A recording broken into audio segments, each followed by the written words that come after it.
para po sa forma ng ating gawain. Ang lahat po ay inanyaha tumayo po para sa panalangin at tunod ng pagbansang awit ng Pilipinas. Ito. Atutok ko muna kina MTA. Tapos dandaan kang magpapatutok sa route.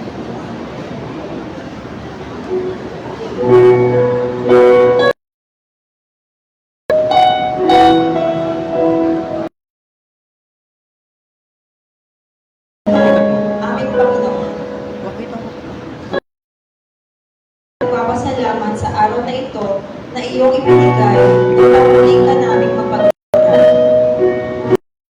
Salamat sa kalusugan at kalakasan ng iyong ipinagdalo upang magampanan namin ang aming pagpapalala. Walang sawang pagpapala, bagamat hindi ay nagkukulang sa iyo. Kami sa aming mga pagkakasalang hindi ka lugod-lugod sa iyong harapan. Dalangin namin ang iyong paggabay at araw na ito. Nawa ay mapagbigay luwalhati kami sa iyong pangalan at malagpasan ako ng buhay na aming kahaharapin. Protektahan kami ng iyong banal na espiritu. Muli, binabalik namin sa iyong purihan sa pangalan ng Panginoong Jesus.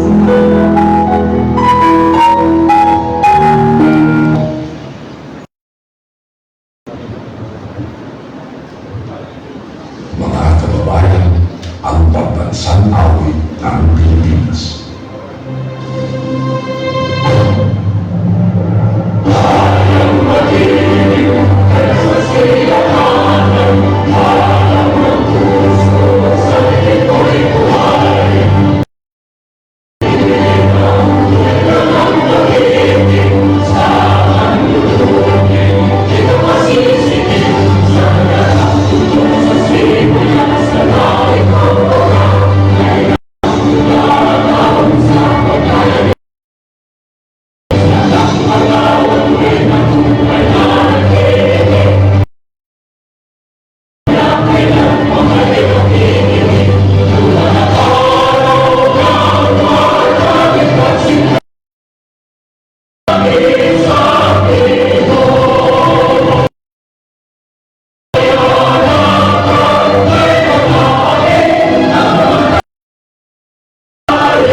Lahat po ay nanyang maupo na po. Sa punto pong ito, nais ko pong ipakilala ang lahat ng mga nagsidala po ngayong hapong ito. Unahin ko po muna yung transport operators and mga drivers. Bali po, 221 po yung list. LTFRB. Yung iba po hindi makita. Dadarating dapat ngayon po ay 197. At ang mga kanya-kanyang operator. Mula po sa Malanatan, mga operator po ay si Carlino Armando. Po, nandito po. Malanatan po, Constanzo Edgardo. Malanatan po, Camilo Benchito. Malanatan Benavista, Leonard Victor. Malanatan Benavista, Romano Ricardo. Malanatan Benavista, Mangkunga Pedro Esperanza. Pakita na lang po. Siguro po, mula po sa ruta po ng Gaza.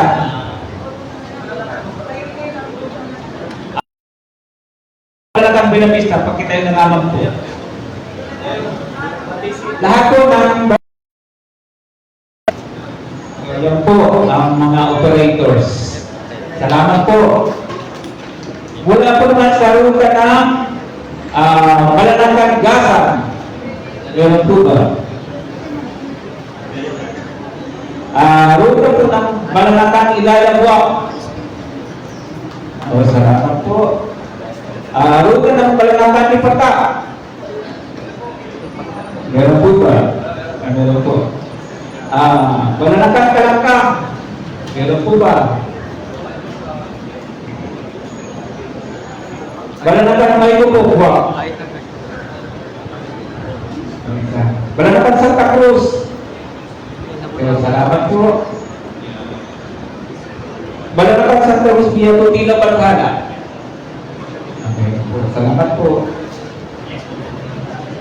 Balanakan Tapioca. Wow. Meron po ba? Yun na. Balanakan Tingpit. Meron po ba? Balanakan Tuwinas po. Okay tayo po. Salamat po. Balanakan po Palibago Villa Minavista.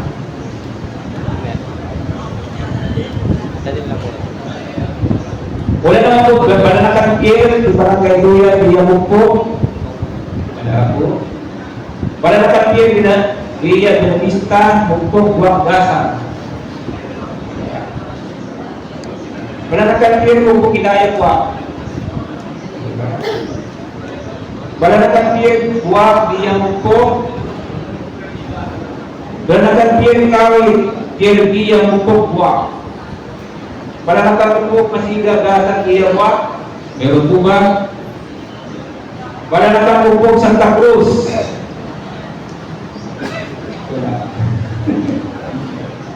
Balanakan, Buwak Santa Cruz po. Lahat po ng mga operator tayo po. Salamat po. Natal po, Buwak, Tuloy, Iyawak, Santa Cruz. Ruta po Buwak po Santa Cruz Villa Barangay Sayaw, BCR Balanakan Bukog. Meron po ba? Yun, salamat po. Buwak Binamista. Buwak Santa Cruz Villa Bukog. Kawin Pier Santa Cruz. Buwak Santa Cruz. Bukog Santa Cruz. Santa Cruz Sayaw, Villa Balanakan. Santa Cruz Curios po. Salamat po. At ang Binavista mo po, Binavista po Biyaga sa Buwak. Pagkita ka po, ayun po. So ito po yung mga may nakalista po dito. At ang ating mga guest speaker or resource person po mula po sa kanan sa Pilipinas si Atty. Lloyd Iglagan mula po sa LTFRB 4 Maroon. Ang kanyang katabi po si PA Michael Vincent Velasco bilang chairperson po ng ating LTFRB Roadland Official Team. Yan naman po. At sa punto po ito, bigyan naman po natin para po sa kanyang mensahe ang ating kinatawaran ng ating punong nalawigan Tatay Fred Velasco, ang kinatawaran PA Michael Vincent Velasco.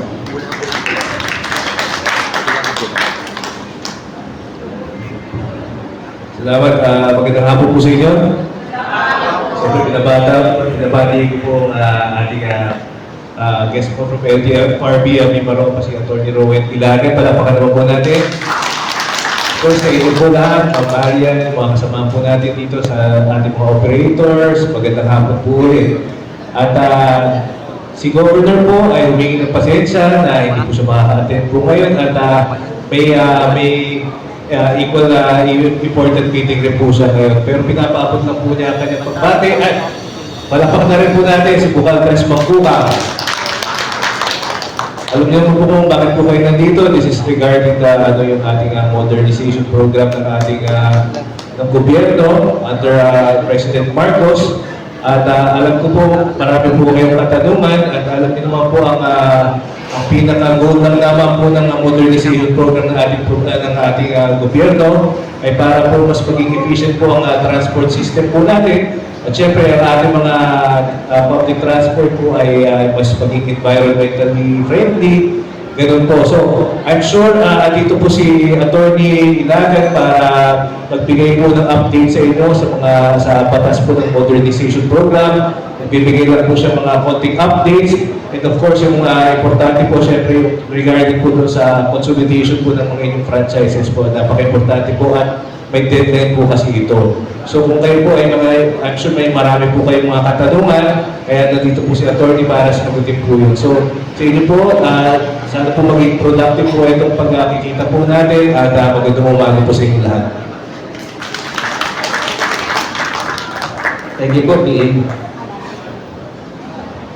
Ito na po ang ating pinaghihintay na pagkakataon para kanya i-discuss po ang new guidelines under DOTR Department Order number 2023-022 at ang status ng consolidation in Marinduque. Walang iba kundi si Attorney Rowell Lloyd M. Ilagan.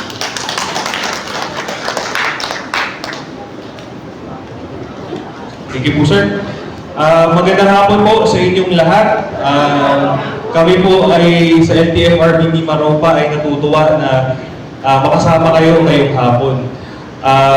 Yung iba po sa inyo ay mga nakikita ko lang online pag may hearing kami sa LTFRB Mimaropa, pero ngayon tayo ay magkakasama ng personal. At nandito po kami para ibahagi sa inyo yung ibang mga importanteng guidelines tungkol sa Transport Modernization Program, specifically po sa consolidation.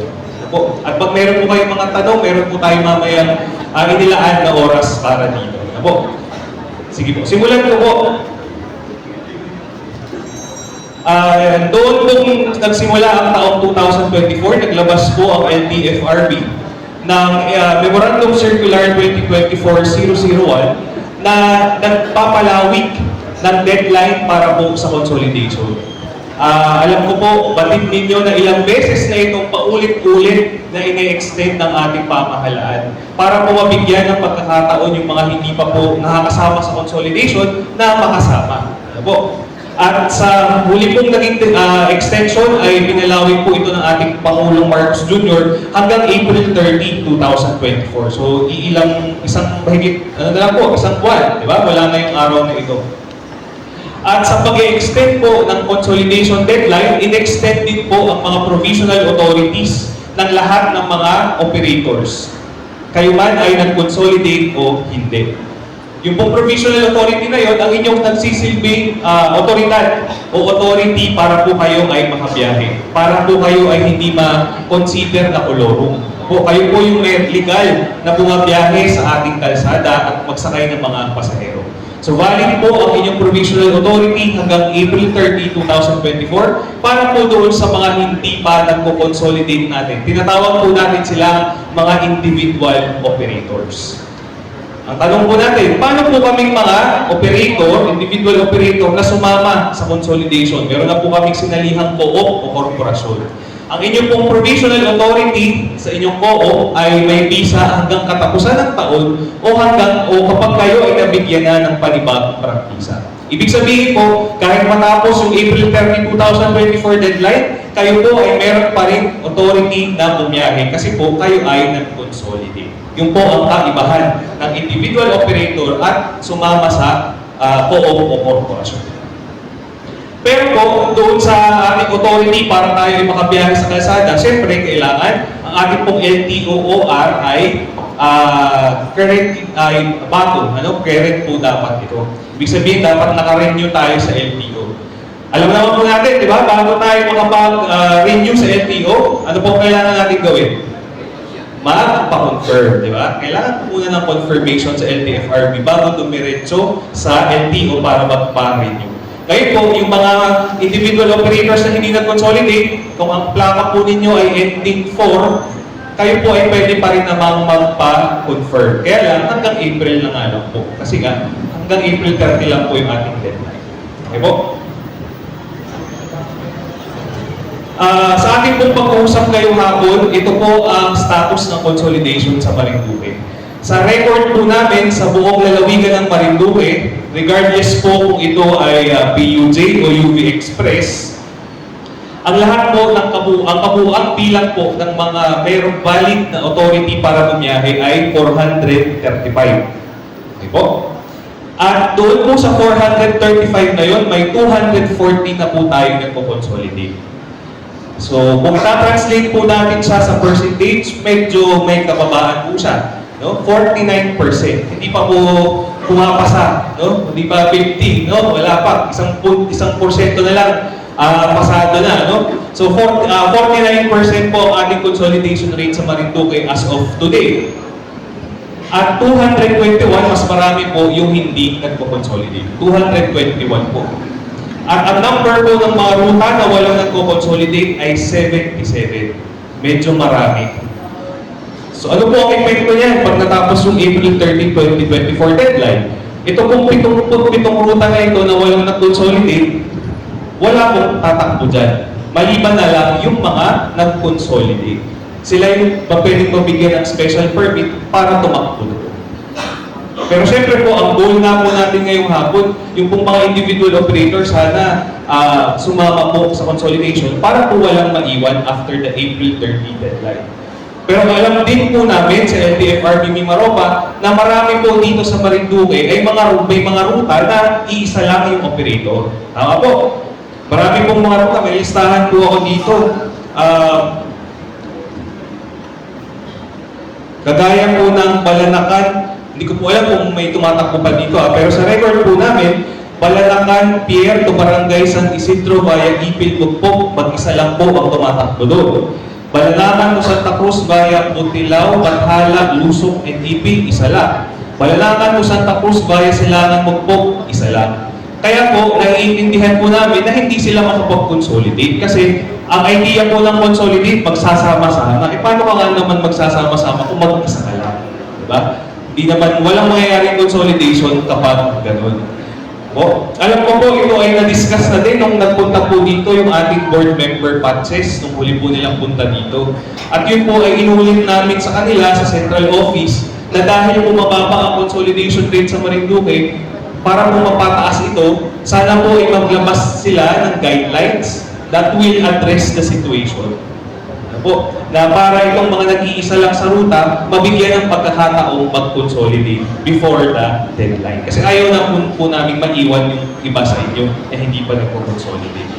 At inaantay pa po namin sa ngayon yung appropriate na polisiya mula sa central office. Kasi po sa level namin sa regional office, kung ano lang po yung binababa nila, yun po yung amin kailangang ipatupad. At sana po nauunawaan ninyo yun. No? Pero yun nga po, dahil batin po namin na mayroong mga ilan na gustong mag-consolidate, kaya lang iisa sa kanilang ruta, kami po ay nakikipag-ugnayan sa LTFRB Central Office. At matapos po itong forum natin na ito, amin po uling i-reiterate sa kanila na marami pa rin pong ganitong klase no, na ganitong sitwasyon sa Marinduque na hindi nakapag-consolidate kasi mag-isa lang sila sa ruta nila. Okay po? Pero sa bahagi po namin, para lang po mabit natin or hindi po tayo mangamba, no? Kasi baka tanongin nyo, paano po kung walang inilabas na polisiya o guideline ng central office? Di ba? Alam ko po, yan na po yung naglalaro sa utak ninyo ngayon habang nagsasalita ako. Paano kung walang lumabas bago ang April 13, hindi na po kami makakatakbo? Ang aming pong recommendation sa ngayon, para po lang makakomply tayo, yun pong mga nasa within 1 kilometer na radius, o kaya naman po kung ang inyong ruta ay nag-o-overlap, kayo po ay mag-consolidate. Mag-apply po kayo ng consolidation. As long as within 1 kilometer radius, or kung hindi naman sa pasok sa 1 kilometer radius, yung pong overlapping yung inyong mga ruta. Okay po? Sasama po kayo doon sa TSE na naandun sa overlapping na ruta. Hindi po ako ganun kapamilyar sa mga ruta dito, pero siguro po ma-determine nyo naman yun kung alin yung nag-overlap na ruta at sino yung TSE doon ngayon o Transport Service Entity na tinatawag natin. Pag sinasabi ko pong TSE, ibig sabihin po nun ay Transport Service Entity. At meron po tayong dalawang klase ng Transport Service Entity, pwedeng kooperatiba, pwedeng korporasyon. Po. So ngayon po, sana matapos itong hapong ito, meron po kahit ilan sa inyo na makapagsabi sa akin na, attorney, gusto po namin mag-consolidate. Kasi yun po sana yung gusto namin. lahat po kayo ay mag-consolidate para wala pong maiwan sa inyo after the deadline ng April 30. Kasi nauunawaan din naman po namin na ito po ay pinagpupunan ninyo ng inyong pang-araw-araw na gastusin. But more than that, ito po kasi ay public utility. Ito po ay prangkisa na binibigay ng gobyerno. Kaya po, meron po tayong mga terms at conditions sa kailangan sundin at isa po doon ay yung consolidation. Po. Ito po. Doon din po sa MC 2024-001, meron pong mga pulisiya din po na nakapaloob doon. So, pinahihintunan pa po ba ang consolidation? Kung ang unconsolidated units, pag sinabi po natin unconsolidated units, ito po yung bilang ng mga units na hindi pa nagko-consolidate. Ibig sabihin, wala pa silang sinasamahang kooperatiba, wala pa silang sinasamahang korporasyon. Okay po? Yun ang ibig sabihin ng unconsolidated units.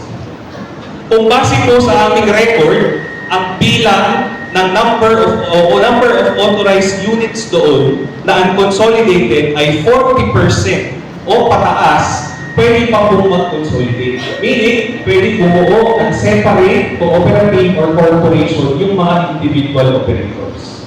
Para mas maunawaan po natin, halimbawa na lang po, sa isang ruta, kunwari lang po sa isang ruta, sa record po ng NPFRB, ang number po ng units doon ay 100. Ano po ang 40% ng, pag-mat po tayo, ano po ang 40% ng 100? 40. Kaya po yung binigay ko para mas madali. Para hindi na tayo mahirapan. So, sa isang daan po, 40 po ang 40%. Ang 40%. Ano po? Kung 40% o pataas ng isang daan na yun ang hindi pa nagpo-consolidate, pwede pa po mag-form ng separate cooperative o corporation. Okay? So, 40% or hindi pataas ang hindi pa nagpo-consolidate. Paano mas mababa sa 40 yung hindi pa nagpo-consolidate? Less than 40% na lang. Ano po ang ating polisiya? Hindi na po pwede mag-form o bumuo ng hiwalay ng kooperatiba o korporasyon. Ang pwede na lang pong gawin yung unconsolidated individual operator ay sumama sa existing cooperative o corporation. Okay po? So, depende po kung ilan yung natitirang unconsolidated unit sa isang ruta. Okay? Dati po, kung matatandaan ninyo, ang nire-require po dapat naka-15 yung nag-consolidate, di ba po? Dapat 15 yung binubuo units or franchises. Pero dahil nga po nakikita na isa po ito sa mga nag-hinder o pumipigil para makapag-consolidate, inalis din po yung 15, minimum na 15 na requirement.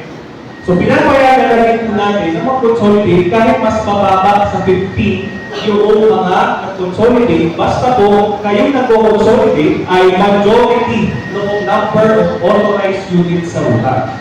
Ibig sabihin, kung halimbawa po sa isang ruta, 10 kayo nandun. So dati hindi natin siya pinapayagan kasi dapat 15, di ba? Ngayon po, pinapayagan natin siya, basta dapat ano po ang majority ng 10? Ani. Ako, so ani. Basta po dapat mag-consolidate dun sa ruta na may 10 units ay atin. Kapag hindi po naka-atin, yun po ang wala pang polisiya ulit na amin pong niraise din sa board, sa central office. Kasi siguro hindi nila nakita. Paano kung halimbawa gusto mag-consolidate yung 5, kulang na lang ng isa. Di ba pwedeng pagbigyan na lang? Diba? Kaya 4 yung gusto mag-consolidate, ayaw talaga ng iba. Diba? Kasi meron naman silang intention na sumunod. Diba? Pipigilan ba natin sila? So, yun po ay aming din niraise sa board. Paano kung hindi ka majority? Hopefully po, ma-address din before the deadline. Kasi po, nakikita nga po natin na may mga ganitong sitwasyon.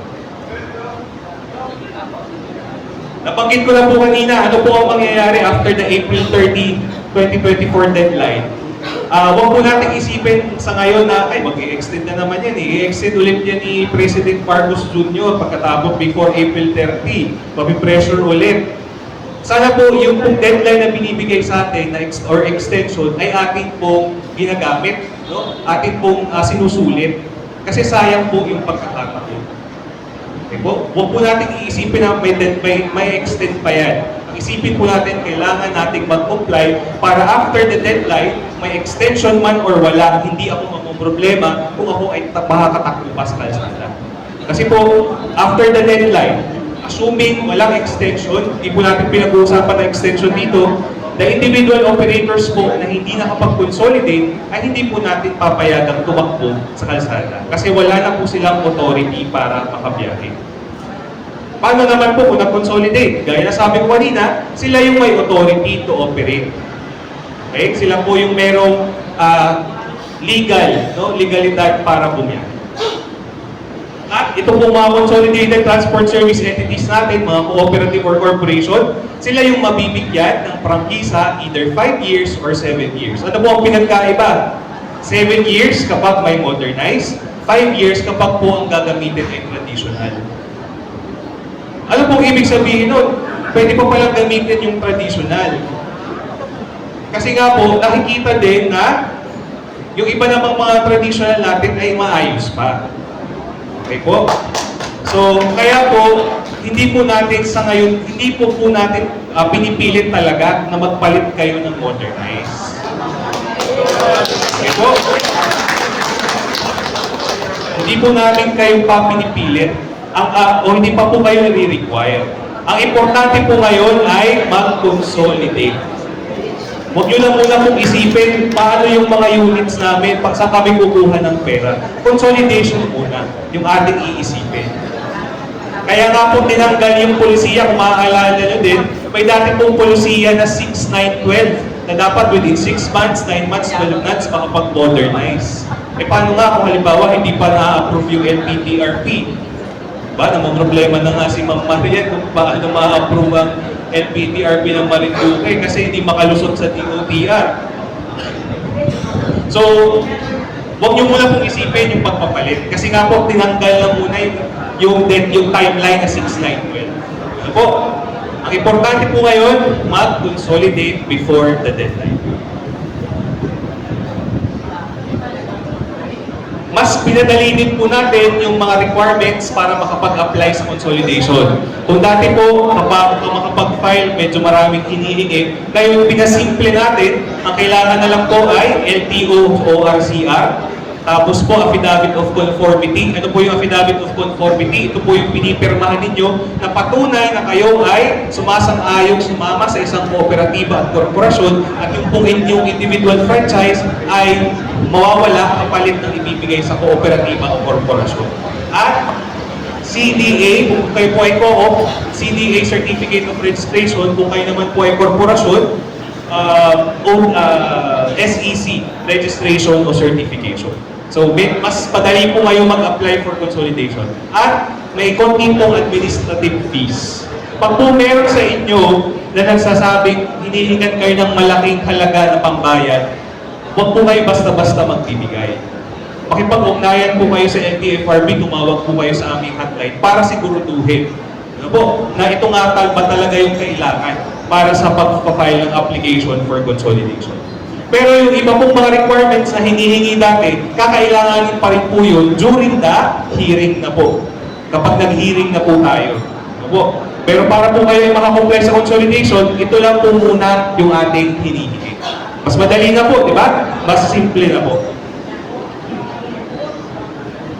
Siyempre po, alam ko po, lalo na ngayon sa Facebook, ang dami po anong lumalabas. Kapag po medyo hindi malalim yung ating pagkakaintindi sa programa, medyo madali tayong masway o maniwala sa mga sinasabi. Kaya nga po, nandito kami ngayon para ipaliwanag sa inyo yung tungkol sa programa. So ilan po ito sa mga aligasyon na aming i-address. Una, unti-unti daw tinatanggal ang mga kooperatiba sa route rationalization. Ano ba yung route rationalization? Ito po ay yung pagsasaayos ng ruta.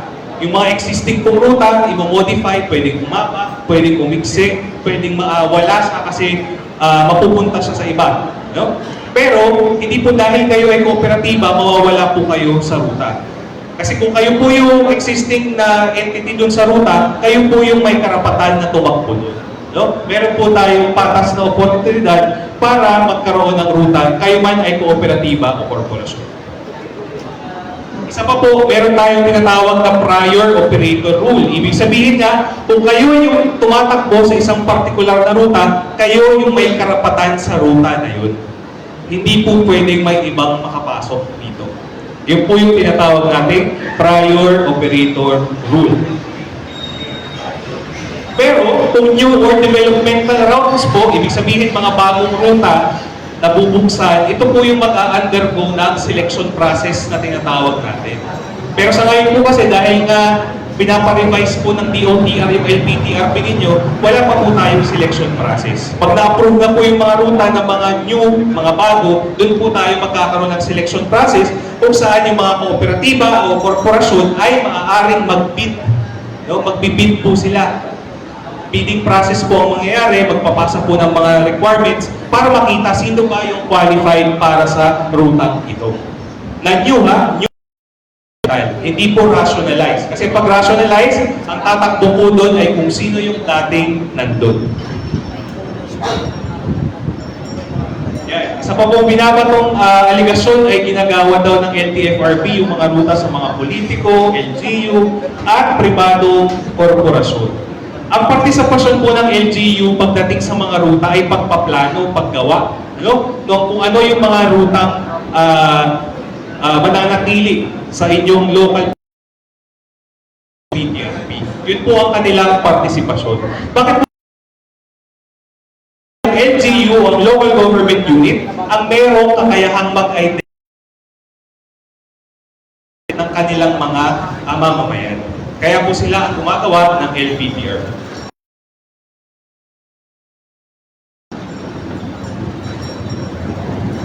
At meron po tayong tinatawag na qualification ng ruta na i-open for selection process. Ang mga new developmental routes daw ay binabayaran. Selection process, wala po itong bayad maliban sa mga administrative. Meron man po. At ang mga interesado pong operator para sa mga bagong rutang ito ay kailangan lang magbasa ng legal, technical at financial requirements na titingnan po isa-isa ng mga miyembro ng qualification committee para makita kung sila ba doon sa ating mga requirements.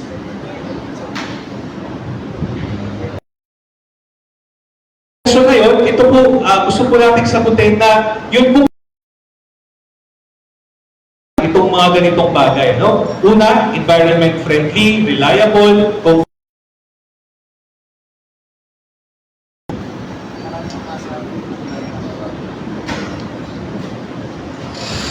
palagay ko po mga unang forum dito, ano, yung mga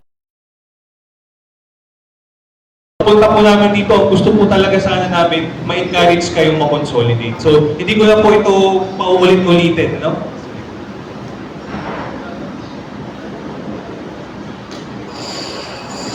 Ay, ito po. Baka po may magtanong, paano kung ayaw ko talaga sumama sa cooperative o corporation? Ayaw ko talaga.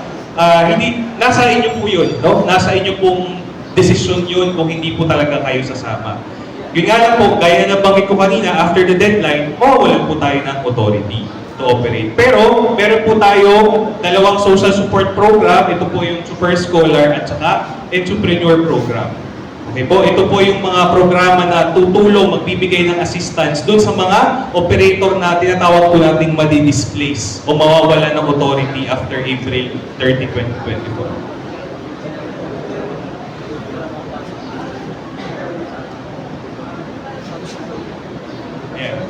So ano pong bago ngayon sa, next slide, ano pong bago doon sa ating Public Transport Modernization Program? Kung dati po ang tawag natin ay Public Utility Vehicle Modernization Program, ginawa po natin siyang Public Transport Modernization Program kasi po hindi lang naman mga sasakyan ang involved.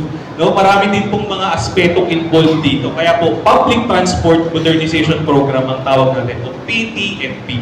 Ano po ang bago? Gaya po lang sabi ko kanina, wala na po sa ngayon yung 6-9-12 na timeline para sa pagpapalit ng mga traditional units natin. Ang lahat ng TS, Consolidated TSE, pati na rin po yung mga individual driver na sumama sa mga kooperatiba o corporation, ay magpapatuloy na tumakbo gamit yung inyong traditional na units. Tatanawin po ninyo, kailan po maglalabas ng modernized units kung gusto na po namin? Intayin na lang po natin yun. Ano po? Wag po tayong, ang sabi nga po sa amin sa central office, wag niyo sabihan niyo yung mga tao na wag silang magmadaling magpalit. No? Hindi naman nga po kailangan na magmadaling magpalit.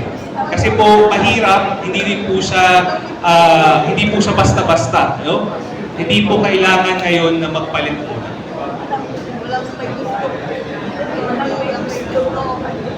Siguro po familiar na tayo dito kapag ano po yung service requirement, no? Kapag po ang ating unit ay PhilCab, PUJ, Minibus, or PUB, pwede po sila mag-pick and drop. Kung UV Express naman po, kung dati ang inaalaw lang po ay point to point or garage to garage, ngayon po ay pwedeng point to point with 2 maximum designated PUV stops. So meron na pong 2 stop na i-indicate sa LPTRP. Okay? Kung may premium point-to-point PUV po tayo, ito po ay point-to-point with limited PUV stops. Meron po tayo tinatawag na hierarchy of modes. Ibig sabihin, ito yung pagkakasunod-sunod base sa pangangailangan. No? Ang pinakang nasa taas po, public utility bus. Pangalawa ay public utility minibuses. Sunod po ay public utility jeepneys and UV Express. Ang pinakang nasa baba ay PhilCab o PUJ Class 1. Ang prefer po sana yung mga mas mataas na mode. Pero, kagaya po dito, no, first time ko po sa Marinduque, ang terrain po ninyo ay iba, no? Paahon, di ba? Paliko-liko. So, pwede po iba, mas bababang mode ang gamitin, hindi po yung mas mataas. Basta po, meron po tayong makikita na iba po yung land use pattern, meron pong yung economic viability po niya, hindi siya kikita kung higher mode. Yan po. So, maaari po tayong mag-assign ng mas mataas na higher mode sa mga rutang kasalukuyang tinatakbuhan ng lower capacity mode. So, ibig sabihin, kung sa kasalukuyang PUJ, pwede mag-assign si LGU na ang magtumakbo dito ay minibus. Pero, may exception nga po yun. Kung halimbawa, kung ang paggamit po ng minibus ay hindi naman po aakma sa dinadaanan o kaya hindi naman po kikita yung minibus. O pwede po yun. Paano kung gusto natin lower mode sa higher capacity mode? Kung halimbawa ay UV Express ang gusto natin, PhilCab. Papayagan po yun kung makikita po natin na hindi nga po kikita yung ruta kung ang gamit ay yung higher capacity mode. Ito po ganitong usapin ay sa bahagi na po ng LGU, pero ibinabahagi rin po namin sa inyo para may idea po tayo. Isa pa po sa tinitingnan sa paggawa ng mga ruta ay yung dami ng pasahero. Okay po, tinatawag natin passenger demand. Okay, passenger demand. Ito naman po yung ito namang isa pang consideration sa paggagawa ng LPTRP, maximum distance policies natin. Okay? Tayo po ay municipality, may mga bayan po tayo dito, di ba? Wala po tayo sa metropolitan area.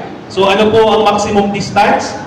20 kilometers kapag PUJ, including po yung PhilCab, 35 naman kapag UV Express. Kapag po ang ruta ay nasa loob ng probinsya or lumalabas sa probinsya, 35 kilometers kapag PUJ, tapos 100 kilometers naman yung isa. Again po, ito po ay pwedeng may exception. Okay? Hindi po yan, kumbaga nakataga sa bato. May exceptions po yan. Pwede pong hindi siya masunod, basta ma-justify ng LGU. Si LGU po ang mag-justify bakit hindi nasunod yung maximum distance. Para po sa minibus at PUV service, wala pong maximum distance tayo. Ito po yung sinasabi kong exceptions na pwedeng payagan yung lower mode, mas mababang klase ng sasakyan sa mga rutang lalampas sa maximum distance. So hindi po sapat yung dami ng pasahero, wala pong terminal sa gitna ng mga dulo ng ruta. Napansin ko po dun po sa tigilan namin, medyo makikitid yung kalsada. No? So, kapag po limitado yung road space o kaya po yung wind capacities, pwede pong mas mababa yung gamitin na sasakyan. At iba pa pong mga kondisyon. Kaya sabi ko, yung pong maximum distance, yung pong number ng pasahero para sa bawat mode, ay hindi naman po yun nakataga sa bato. Okay? Yun po ay may exception, depende po sa LGU natin. Ito po yung ating LPTRP committee. Bahagi na po kayo ng LPTRP committee ay mga representative ng mga transport service entities. Ibig sabihin po, sa pagsasagawa, no, pagpaplano ng mga ruta, yung bawat consolidated transport service entities natin, cooperative man or corporation, ay magpapadala ng kanilang representative sa paggawa, sa pag-craft ng LPTRP. Meron po kayong magiging boses sa paggawa ng LPTRP. Ito rin po kasi yung laging lumalabas, no? Kung kayo po ay sumusubaybay sa mga hearing sa Kongreso, lagi pong sinasabi, bakit nyo inaalis yung mga artistic design? Yun nga yung tatak ng or icon ng di ba? Ng jeepney ng mga Pinoy. So hindi hikayat po natin na yung mga, kung kayo po ay mag-modernize in the future, na maglagay ng mga artistic designs para po ma-preserve yung nasa traditional units natin. Nadamo po ako sa mga kadalasang tanong, no? So, una pong kadalasang tanong, meron po ba talaga binabayaran sa cooperative o corporation bago mag-consolidate? Meron po yan, depende sa inyong sasalihan, no? Sila po ang nakakaalam yan, hindi po yan at sakop na ng aming ahensya, ng aming opisina. Kasi po, ito po, siyempre bilang isang kooperatiba at korporasyon, meron silang mga pangangailangang pinansyal. Okay? So, meron po talaga silang minsan sisingilin sa inyo, usually in the form of membership fees. Okay? Kung halimbawa kami kayo ay nag-consolidate at kayo ay naglabas na ng modernized units in the future, no? Pwede nyo pa bang gamitin yung inyong mga traditional? Pwede pa rin po bilang isang private na sasakyan. Ida-drop nyo lang po siya. No? Magpa-file lang po kayo ng petition for traffic para ma-convert sa or bumalik sa private classification. Paano kung kami po ay lumapit sa isang kooperatiba o korporasyon tapos tinatanggihan kaming sumali, ayaw na kaming pasalihin? Maaari po kayong makipag-ugnayan ng diretso sa CDA o OTC. Pwede rin naman po sa aming opisina para i-endorse po namin kayo sa kanila. Pero yun po yung pakiusap namin sa mga nag-consolidate na sana po yung mga lumalapit sa atin na individual operators, wag po natin silang tanggihan. No? Sila po ay tanggapin natin sa ating mga samahan. May posibilidad pa bang ma-extend after April 30, gaya po lang sabi ko kanina, atin pong gamitin itong deadline, itong extension na binigay sa atin. Wag po natin laging isipin na ma-extend pa yan after the deadline. Nabanggit ko na po ito kanina, pagkakaiba pag individual na hindi nag-consolidate at kapag sumama sa consolidation.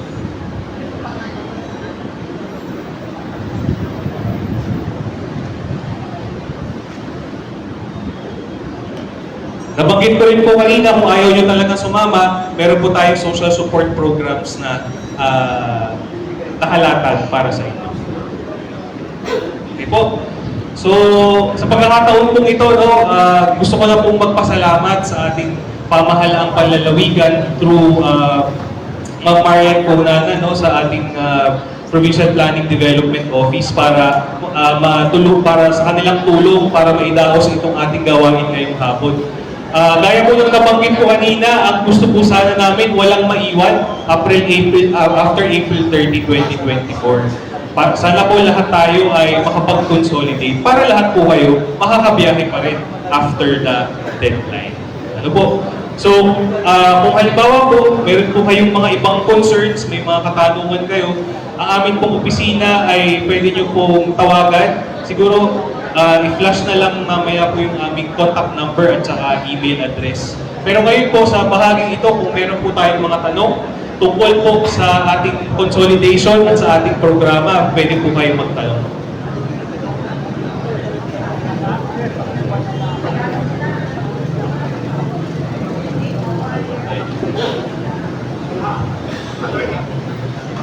ay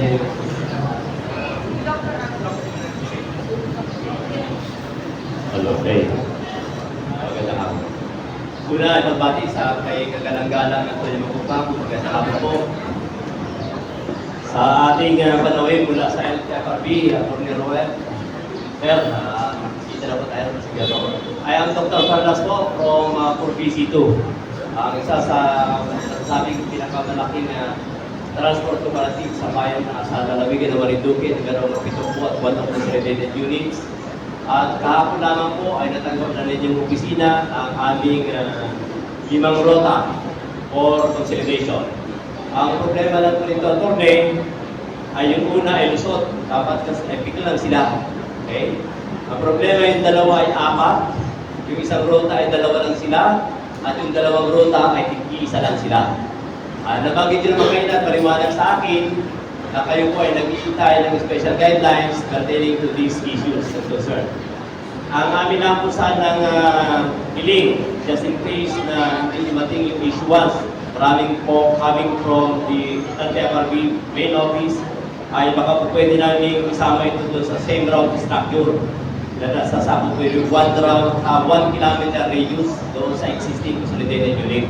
Isa na lang po sa open. Okay? And gusto ko pong na katulad po ng paghihikayat ng ating puting pong LTFRB lawyer, attorney, legal officer, ang ruta po ng Malalacan, Buena Vista at saka Malalacan, Torrijos ay bukas po sa lahat ng mga gustong maging kasabi o mapasama sa aming kooperatiba.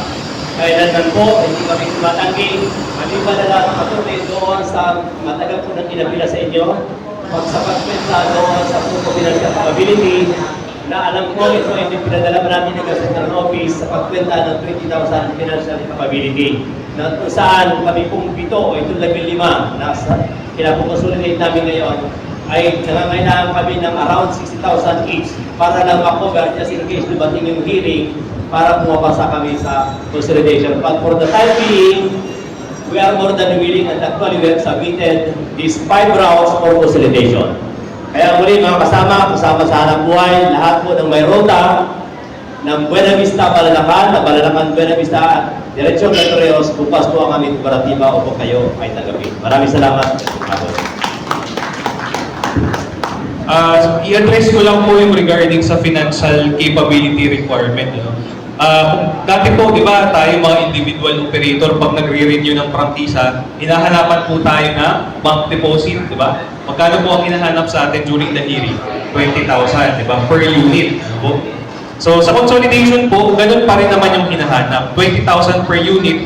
So, kung halimbawa, 10 po yung inyong kino-consolidate, dapat meron pong set aside deposit na 200,000. Ang problema po, yun po yung concern ng 4BC2. Marami po silang mga ruta na kinonsolidate. Ang polisiya po kasi natin, kung ilan po yung kinonsolidate natin, yun po yung ating i-multiply by 20,000. At kukuha naman po natin yung kanilang concern na kulang yung kanilang financial capability. Pero sa ngayon po, ang gawin na lang po muna natin ay nagawa nyo naman na nag-apply na po kayo for consolidation. Then the financial capability requirement, kung hindi man po natin ma-present during the hearing, binibigyan naman po kayo ng mahaba pang pagkakataon para maka-comply para dito. Gaya po nasabi ko, ang importante, mag-apply po kayo for consolidation.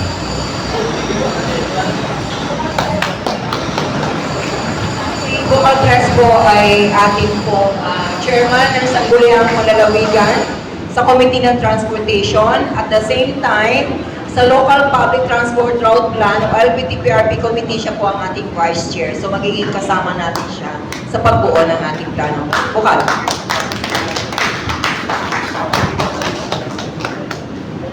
Maraming salamat po, Tita Marian. Question lang po ito kay Attorney. Question po. Question po kay Attorney Rowan. Hindi ako naman closing, ano? Okay po. Doon sa pinisan po natin kanina, sabi nga po ni Attorney Rowan, mga minamahal nating mga jeepney operators and drivers dito sa lalawigan ng Marinduque, as much as possible po, walang maiiwanan. Ano po, pero tao lang talaga, talagang maraming isang, matigas ang ulo. Ano po, at kung kailan na due date sa kapag-huli na. Ano po, so narito nga po, sabi ni attorney, baka wala na tong deadline. Ano po, wala na itong an extension, brother. So ito is 1 month from now, kailangan natin mag-consolidate. Pero what if meron talagang hindi magkasikaso? Paano kung talagang hindi? Matigas talagang ulo? Pahala na si Pacman. May extensionary yan. Marami buong Pilipinas yan. Extend nga uli. Bawa ganun pang mentality natin. Attorney Rowan, gusto ko lang pong maipaliwanag. Ano po, kasi wala na po tayong magagawa doon sa matigas ang ulo. Ano po, ngayon, kung talagang hindi kayo makakapag-consolidate doon sa due date na ibinigay ngayon, ano po, ay meron naman po nakasaad dito sa presentation na merong ipagkakaloob sa inyo na assistance. Tama po ba ka? Natingin nyo. Ano yun po yung nag-catch up sa attention ko. Eh, paano yung mga hindi na mawawalan ng franchise, hindi na makakapag-operate? Paano yan? So, kay Atty. Rowan, ang tanong po natin ay, pwede po bang i-further elaborate niyo ano yung mga assistance na pwedeng ibigay? Just in case doon sa mga hindi makakapag-consolidate, nating mga minamahal nating mga driver operators dito sa luwigan ng Marinduque. May dalawang kasang bakit kayong binanggit po pag ano po ang napapaloob dito para at least alam na rin ng mga ating mga kasamahan dito sa transport group yung possibility na pwedeng ma-avail natin pag hindi tayo nakapag-consolidate. Thank you po. Thank you po, Bukal. Gaya po nabanggit ko kanina, na meron pong dalawang social support program na nakalatag para po doon sa mga hindi po, yung pong ang pinili ay hindi po sumama sa kooperatiba o korporasyon. To per scholar at saka po entrepreneur. Ito po yung sa pakikipag-ugnayan natin sa Department of Labor and Employment at saka po sa TESDA. Yung po doon ay kung saan mag-undergo po ng training sa TESDA, o kaya naman po ay meron pong pangkabuhayan, no, na tulong mula sa DOLE. So, yun po, sa DOLE ay tulong pangkabuhayan, sa TESDA naman po ay mag-undergo ng training, kung saan mabibigyan ng certificate at magagamit natin para sa ibang mga gawain o hanap buhay. Sa pagkakaalala ko po, yung pong sa training, meron po ata itong allowance, daily allowance. Hindi ko lang po ma-recall kung magkano, no? Kasi meron po kami separate na naka-assign para dito. Pero kung para po sa iba pang mga detalye, no, again po, ibibigay po namin yung aming contact number para dito. Pero yun na po, para meron po kayong idea, yung DOLE po, ito po ay meron pong pangkabuhayan. Sa Palawan po, sa pagkakaalala ko, meron kaming nabigyan doon na parang mga cold goods or cold products, ano po, na mga pwedeng ibenta. Meron din pong bigasan, no, na binigay doon sa Palawan. Tapos po, ito yung sa entrepreneur program. Sa Super Scholar naman po, ito yung sa pakikipag-ugnayan natin sa TESDA. Na goods po yan. Yung pong sa DOLE, ito po ay tulong pangkabuhay, goods po yan na pwede ninyong ibenta. Tapos po yung sa TESDA na Super Scholar, training po yun, na meron kayong makukuhang certificate para po magamit nyo sa mga ibang endeavors o gawain pang hanap buhay.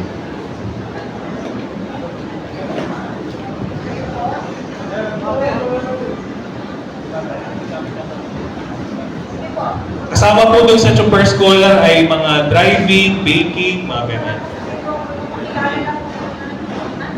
Sa magandang hapon po sa inyo lahat. Narinig po sa ating panawin kay Atty. Dagan. Ako po si Andres Monteroso, chairman po ng The United Republic Transport Cooperative. Tapos po kami nagpapasalamat sa inyong punta at marami po kami mga bagay na naliwalagan. At meron lang po akong ilang katanungan, attorney. Yung sa overlap po ng ruta, medyo naintindihan na namin. Pero meron po kami isa pang problema sa route namin. Ang aming pong ruta na inalis doon sa aming mga in-apply sa application po namin is yung mayroon akong tambangan, bayan tambangan. Ang bayan tambangan ko mula sa national road, provincial, ay inuamin po sila less than or more than 5 kilometers. So ito po ay hindi pinayagan na isama doon sa Santa Cruz Torrijos. At ang isa pa po nagiging problema doon ay ito po ay mayroong pagkakaiba't iba ng pinagmumulan o ng ruta. Ang isa po ay Balandakan, Santa Cruz, Bayan Tambangan. Ang isa naman Santa Cruz, Torrijos, Bayan Tambangan. Ang isa na ay ito po, Tambangan, Torrijos, Tambangan. At ang isa ay Santa Cruz, Tambangan. Yung pagkakaiba't iba po ng tatlong round na yun, kaya po sila mayroong mga Bayan Tambangan, sila po ay doon nakatira at yun yung kanilang starting ng biyahe papunta ng Santa Cruz. So, hinihiling po sa ano namin, kung maaari, pwede na lang silang pagsama-samaan sa isang ruta. Tambangan, Santa Cruz, Santa Cruz ng Tambangan. Or either na isama yung iba doon sa Santa Cruz, Torrijos. Pero mas mayroon po kasi kung isasama natin natin yung bawal ng Tambangan, kaya mas mayroon po siguro, kung hindi pa yung turutan, na mapag-isa na lang po, ang ruta yun, napapunta na Santa Cruz, Tambangan. Sige sir, ganito po, yung po bang application nyo ay nung bago lumabas yung 2024-001? Opo, ayun po application pa namin ng 2023. Before the deadline po, ano? Yes, sir. Kaya po siguro hindi na payagan din. Pero, again, pasensya na po, hindi po ako familiar dun sa route structure. Pero po, para matulungan yung aming office sa pag-evaluate, sa pagpa-file po ninyo, i-explain po ninyo na kung bakit nyo sila pinagsasama-sama.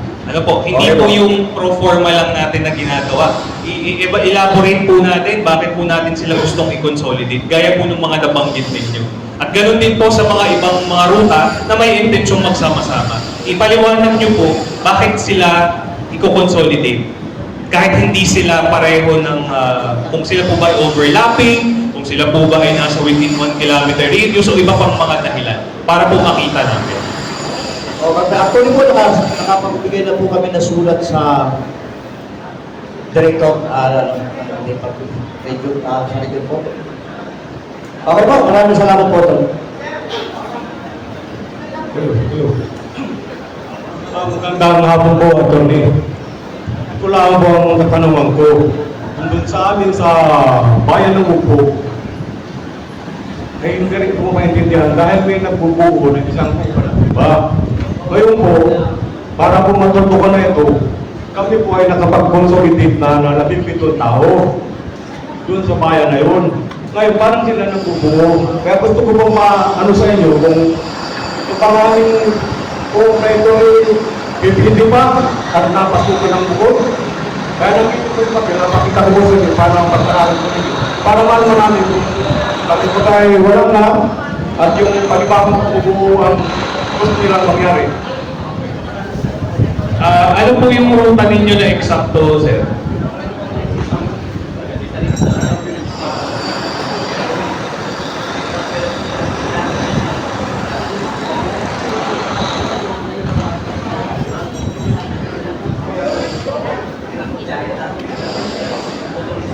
Meron na po kayong... Ito yung dati, di ba? Opo, ito po yun. Ito, okay na po ito, di ba? Na-hearing na po ito. Opo. At tapos po, ano po ang concern natin, sir? May gusto pa po kayong idagdag? Ito pong mga nandito. Sino po nagbubuo ng bagong samahan?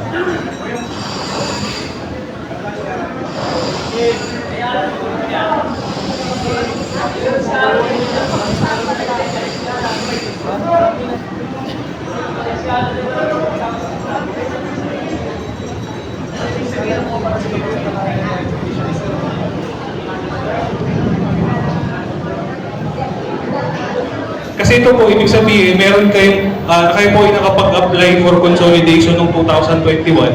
So, kayo po ay merong provisional authority under ng Bokbok Buwak Transport Cooperative. Yun po ang ibig sabihin nito, sir.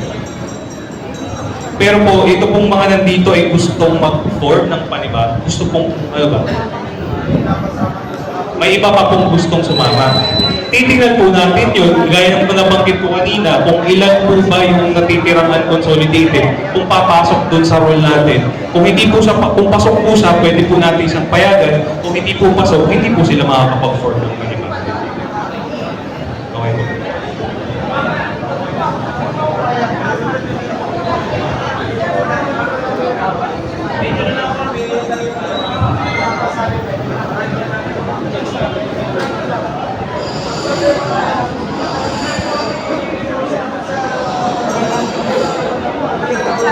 Magandang hapon po. Magandang hapon po kay Atty. kay Kural.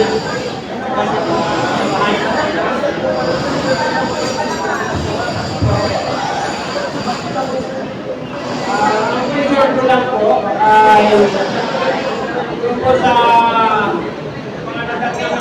mga nagatnan ng imbitasyon pero nakasali na po sa korporasyon.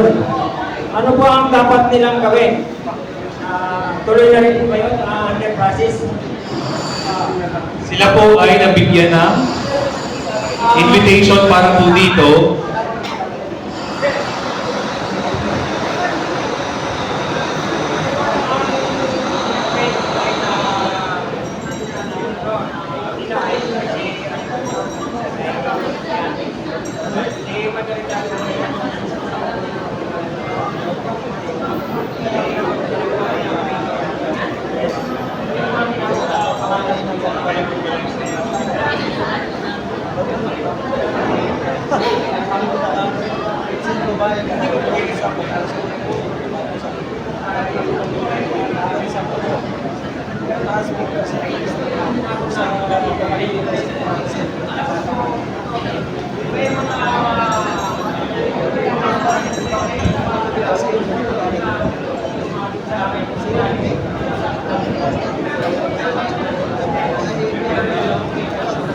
Tinatanong po ni Sir, member daw ng ibang oo, pero gustong sumama sa inyo.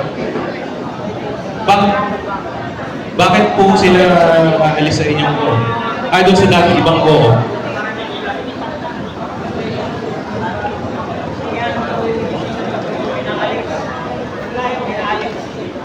Meron po akong hawak na 5 unit na kung saan po ay membro ng Cordisito na po ay nag-file po sa amin, nagsabit po sa amin ng mga requirements para mag-consolidate nila. Tapos po may tumawag po si Sir Joseph sa akin kanina na tinanggihan po ng Cordisito, nilapit po sa akin, ay na-consolidate naman po. Ay gusto po mong bawiin, Chairman, bakit daw pilitin sumama sa amin? Ay nakakonsolidate na sa amin. Yun po yung gusto kong may tanong. Pwede po ako bang ipakabaya ko sa kanila o kaya po nang nasa akin o balik sa kanila? Ang nakukuha ko po sa tanong ninyo, member na po sila ng ibang kooperatiba na gustong umalis at sumama sa inyo. Kung yun, nasa kanila po yun, sir. Kung kanila po ang pamimili, kung gusto po nilang umalis dun sa kanila sa current na sinasamahan at sumama sa iba na nasamahan. Option po nila yun, sir. Tulad po nung naipakita ko sa inyo, napareceive na po namin yun sa LT kami sa inyo sa Mindoro. Pagkaalam ko si Mr. Bradabi na ipakita namin pa kapalit ko si Mr. Ang totoo po ni Mr. Bradabi namin sinabing niya pa siya na rin po ang sa akin ang mga ang tanong ko lang po sa bayan na rin. Ano po ba yung pinareceive niyo, sir? Tulad po nga yung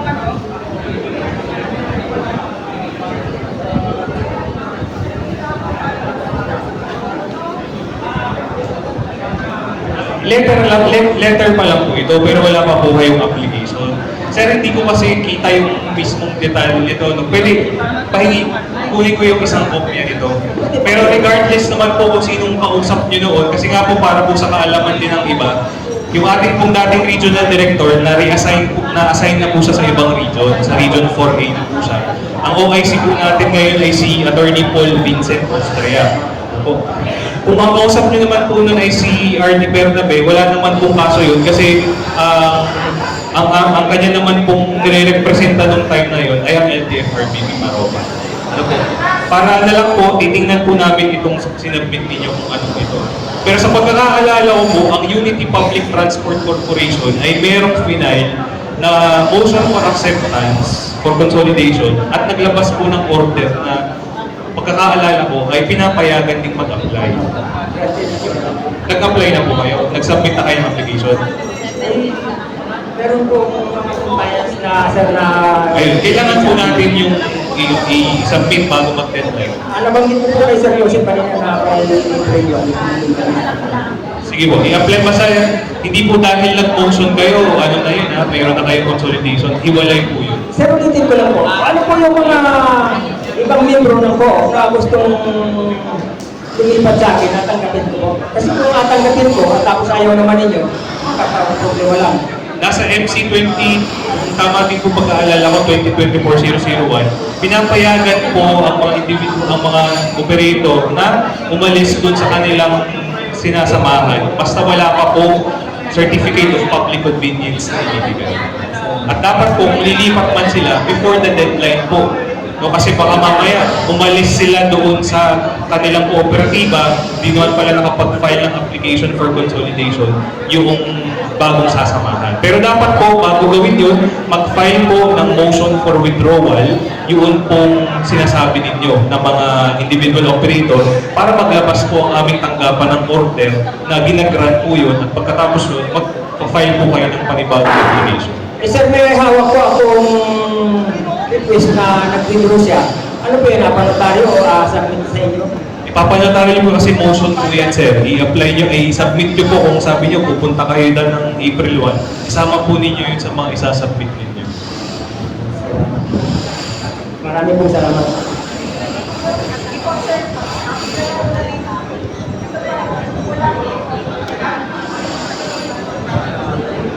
Sir, magandang hapon po. Ako po si retired Inspector Patricio Marquez. Ako po ay nagtatag ng corporation. Ang pagkakaintindi ko po ay kami dahil sa nag-pwede ng December, kami ay na-aprobahan lamang ng SEC ang 28 ng December. Kaya ng January 3, ako po ay napunta sa regional office ng Calapay upang mag-abol. Sa madaling pong salita ay napindin at sa kasulkuyan po ngayon, pasalamat po kami dahil sa na-aprobahan po yung amin at kami ay nakakapag-apply sa ngayon. Sa ngayon po sir, ang apply namin ay parang 23 operators. So, anong ruta po yan, sir? Ito po ay ang ruta ng Buwag Santa Cruz, 4 na unit. Ito po sa Divilla, Santa Cruz. Iba-ibang ruta po yan. Iba-ibang ruta po ito. Sige po. Kung basta po kung na-file nyo naman, na-file nyo na po yung application ninyo. Iba na po ito. Kailan po kayo na-file? Siguro po mga 1 month na. 1 month tayo. Yung po ito po nasa opisina ni Regional Director. Ano pong pangalan ng corporation nyo para mag-check Yung nyo? Buwag Santa Cruz ng Marinduque Transport Corporation. Sige po. Alexis, take note na lang po ano yung pangalan ng corporation. Para mapacheck. Kasi baka po, sa ngayon po kasi yung na-transmit sa amin sa legal section, sa pagkakaalala ko, wala pa po yung inyo eh. Baka po, tingnan po natin, i-check po namin. Ito po yung karamihan ay farm to market. Yung Barangay Divilla, Santa Cruz, bali, dalawa lang po. Barangay Masalugod, 6 na piraso, 6 na unit.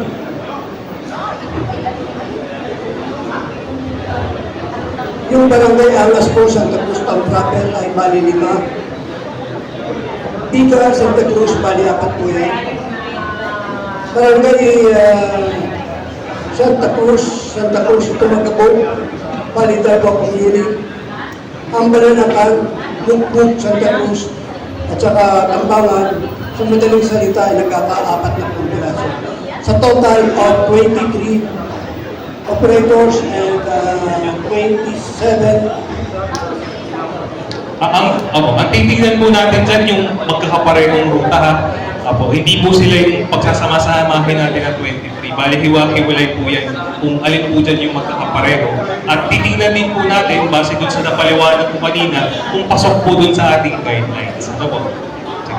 I-check po natin kung meron nga po application. Isa pa po aking katanungan, may malaki po akong problema sa ngayon. Buhay po lang ako ay magtatag ng corporation, yung aking sasakyan ay hindi na makabiyahe. Bali, 3 unit po yun. Kompleto po ang papeles nun, kompleto ang rota nun, kompleto ang papeles sa ORCR.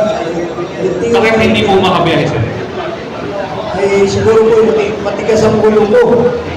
Ayaw ko sumunod siguro doon sa kanila na baka nagagandahan lalaki sa akin. Hindi po, alam po ba yung unit? PUJ po ba yung UV Express? Hindi po, utility chip. Chip na ako. Bakit hindi po nakakabiyahe? Ay, ang katuwiran po ay matigas ang ulo ko eh. Kaya nga, ang dahilan ay hindi daw nag-membro sa kanila. Sa cooperative. At ako po ay nagtatag ng corporation. Ano pong, kung meron po kayong corporation, doon yung po ba, sinama niyo po ba doon? Yung akin po na unit, sinama ko po. Anong ruta po ng 4 na unit na yun? Bali, buwak Santa Cruz. Buwak Santa Cruz. Kasi po, kung kayo po ay considered po kayo na individual operator kasi hindi po. So kayo po ay may authority to operate kasi nga po, regardless po kung individual o kayo po ay nag-consolidate, pwede po kayong bumiyahe hanggang April 30. Nga din po ako sabi ko nga din po ay gano'n din. Pero sa ngayon po ay problema. Pero hindi po kayo pwedeng pagbawalan bumiyahe dahil nga po, ang nasa guidelines po natin, kahit hindi po kayo nag-consolidate, kayo po ay may authority bumiyahe hanggang April 30. Salamat po. Yan lang po siguro.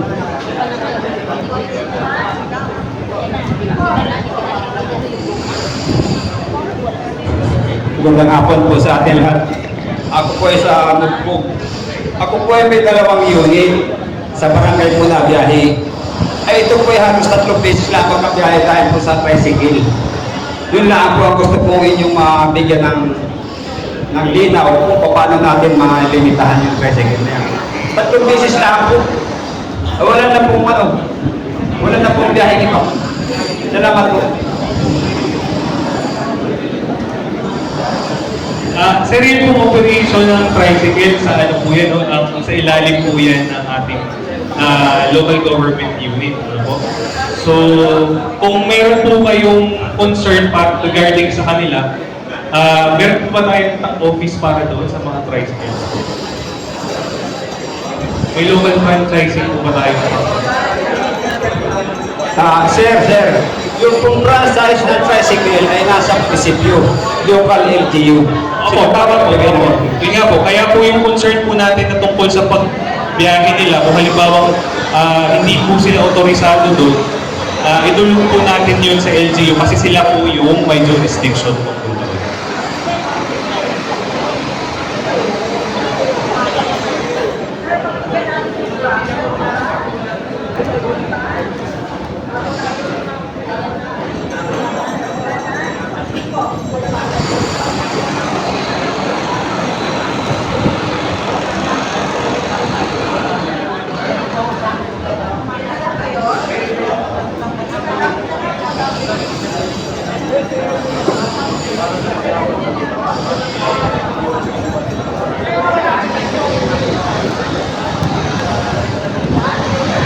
Attorney, meron po akong isang gustong malinawan. Kasi po dun sa mga ilapay namin doon sa consolidation, for example naman po, yung kay Ma'am Remela, ang nakalagay po doon ay Buwak, Balugo. Pwede mo nagkakamali na Ma'am. Pero ang road po niya tinatakbo lang niya is yung Santa Cruz to Balugo. Kasi hindi sila pinapayagan na makasali doon sa dati doon sa Buwak to Santa Cruz. Kaya ang appeal yun ang prangkisa niya, Buwak, Balugo. So, ang ginagamit po niya ngayon, tinatakbuhan niya ay Santa Cruz to Balugo. Kaya ibig ko sabihin, yung sa pagkuha namin ng mga papeles, yung supporting document na makukuha namin sa munisipyo, yung paggamit ng parking space, baka po kami magkaroon ng problema, bibigyan pa kami dito sa buwak. Ay samantalang sabihin, hindi naman dito lumuluta yan. Ay kung kami naman sa Santa Cruz kukuha, baka naman po kami magkaroon ng problema. Pagdating sa LTFRB, bakit sa Santa Cruz kayo kumuha? Ay ang paratisan ninyo yung Balugo. At saka may pa po sa tuloy ko nga hindi kalabisan, yung pa po ibang mga may bayan na medyo malayo-layo na konti, sana po ay mabigyan kami ng mas magandang ng malinaw at pati kung nagtito kami mga kasama. Kasi yun ang kadalasan sa mga na-list doon sa aming mga in-apply. Yun ang mga bayan. Kasama pa rin po ito, yung aming aling sa Dumaan Pier, Santa Cruz, Santa Cruz Trios, by Buyawag Pier. Yung po yung pinapasok namin sa Pantalan, yung mga pasahero. Pero may siguro talaga po yun, may sinaboy mapasok. Wala pa po 1 kilometro. Na yun ay isa sa nagkaroon ng problema doon sa aming pag-in-apply. Okay po, ito muli, maraming salamat.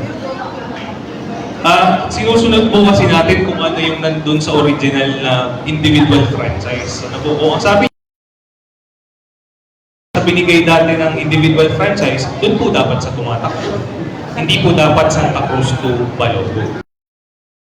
Kung regarding naman sa requirement ng park ng garage at terminal, ang kailangan lang po naman natin sa ngayon ay undertaking na magpapasa kayo doon. Kasi po, yun po ay hahanapin natin yung talagang actual na garage at saka po terminal kapag po kayo ay meron ng compliant units. Undertaking pa lang naman po ang kailangan natin. Hindi po, kasi yun po yung nasa prangkisa ng individual, yung buwak to Balugo. Maliban na lang po kung sa LPTRP ng Marinduque, mapabago siya. Okay po, sign in, provincial, malapit. Sige po, salamat po. Good afternoon po rin. Mahaba na po ang nasalita ko pero hindi pa po ako nagpapakilala. Ako po pala si Norberto Gradi, chairman po ng Unity Public Transport Corporation. Sa totoo lang po ay ulitin ko sinabi ko kanina na maraming membro na nalipat sa amin. Ulitin ko para kaliwanagan po ng iba. At tanggapin po namin at alam kong tanggapin din ninyo. Salamat po. Ngayon po may isa po pong tanong. Kasi po yung ibang unit sa amin ay nabudol. Hindi po sila nakapag-renew o nakapag-confirm kasi yung kanilang pera ay nabudol, hindi na-registro. Ano po ang dapat namin gawin? Ang isa po rin sir na yun ay inahingi sa compliance na kailangang update yung OR. Pero yung po kanyang may individual PA po siya. Meron po na. Ang problema po ay yung hindi siya nakapagpa-confirm. Hindi po nakapag-confirm at saka hindi nakapag-registro ng 2023 kasi nabudol na. 2023. Opo. Nakapag-file na po kayo ng application for consolidation? Kasama po yun namin sa pag-file ng consolidation. Tapos hinihingan po ng compliance. Opo. Kung para po sa application, nakalagay po sa dun sa simplified natin na requirements, hindi naman po dun sinasabi na updated during the application. Kakailanganin nyo po yung updated during the hearing. Okay? Pag sa pag-file po ng application, hindi po kailangan na updated pa. Pero during the hearing, kailangan po updated. Pero inahingi po ni Sir Joseph. Sige po, i-coordinate po natin sa kanila. Salamat po. May dalawa po kasi yun eh. Yung isa ay 812 ay talaga pong inaamin na more or less 4 years na hindi nakapag-cover, hindi nakapag-registro due to pandemic po sir at saka body repair. Pero ang totoo po ay kausap ko na rin si Sir Joseph at inalis na ni Sir Joseph sa ating compliance at siya na rin po ang magawa ng paraan. Kaya inahabol ko po itong 848 na ganun po ang sistema ng budol. Doon po naman sa sir na maraming sa akin, naka-inquire na hindi daw po nga rin sila nakapag-consolidate At naniwala sila kay yung po alas ko sana, naniwala kay sila kay Mark Albuena na kung ano ang ina-issue ni Mark Albuena. Kaya po sila ay hindi muna sumali sa korporasyon o yung kung ano totoo. Awitin ko po, naniwala sila sa balita sa TV kay Mark Albuena. Pero ang totoo po, sa aking pananaw, dati-dati po against ako sa consolidation. Ngayon po ako'y nag-voluntary. Wala pong mananalo sa batas ng gobyerno. Pagkausap po kami ni Bukal. At nadyan po si Bukal. Ang nirequest po niya sa ni Bukal noon ay sana po ay pagbigyan ng Marino Piños ng 5 to 10 years na mag-prepare para sa consolidation, sa modernization. Yun lang po. Pero ang advice po na ulitin po, ang advice ni Bukal, ay sumunod tayo sa batas ng gobyerno na mag-consolidate. Consolidate lang naman po ang hinahingi ng gobyerno. Alam ko po yun, sir. Maraming salamat po. Tama naman po yun, sir. Yun nga po yung minimum na hinihingi sa atin sa ngayon, no? Mag-consolidate. Gaya nga po yung sabi ko kanina, yung pong pag-modernize, huwag po natin madaliin. Katulad po kanina na naipagkit ko na yung pinatitigil yung aking sasakyan, ay nakakatingin po naman siguro dito yung nagpapatigil. Kaya ang kakasagot po na siguro yung nagpapatigil sa aking sasakyan ay nandito po si Tony. Tony Pakisuyo naman. Kung yung gusto yung nagpapatigil sa aking sasakyan. Salamat po. Ulitin ko po, ang lahat po ng operator, nag-consolidate man o hindi, ay authorized na bumiyahe hanggang April 30. Kaya hindi po sana natin pinagbabawal yung mga hindi nag-consolidate na bumiyahe. Hindi po dapat, kasi meron po silang authority na bumiyahe. Maliban na lang po, siguro sila ay bumabiyahe ng walang latest OR kasi hindi naka-renew. Diba po? Pero kung meron po silang individual provisional authority at sila naman po ay updated ng OR, meron po silang karapatang bumiyahe. Parang ayaw siyang papilahin doon sa... Ganun, ano po? Meron ba attorney ganon? Merong authority, yung grupo, magamit yung pilahan na yun para sa kanila lang? Ano po ba itong pilahan na ito? Sino po ang nag-ooperate? Sino nag-ooperate pa normally? Cooperative. May cooperative. Sige. Sir, pagbigyan natin yung iba. Sige po, kapit po kayo lang. Magandang hapon po. May dalawa po akong unit na mayroon tayong buwak, Santa Cruz, at saka isang Balanakan Santa Cruz Pier Buwak. So, na-consolidate po yung isang unit ng buwak Santa Cruz. Ang question ko, attorney, ay pwede po ba isama yung ating isang unit ng Balanakan Santa Cruz Pier Buwak sa co-op namin ng buwak Santa Cruz? Hindi po kasi magkaiba yung Balanakan po yung isa po buwak. So dapat doon yung po siya isasama sa Balanakan to Santa Cruz. Kahit may diya siya, kahit may diya. Kasi po magkaiba yung kanilang ruta, yung kanilang route. Okay po. Lapit po, lapit.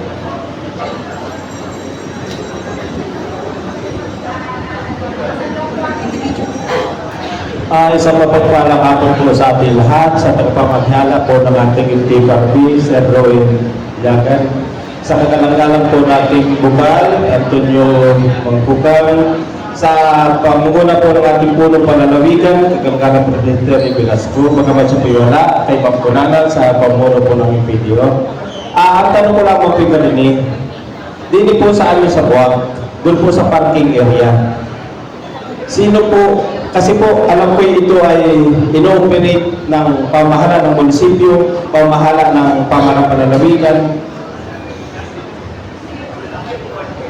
Ano po baga pagdating dito sa sitwasyon sa ganito?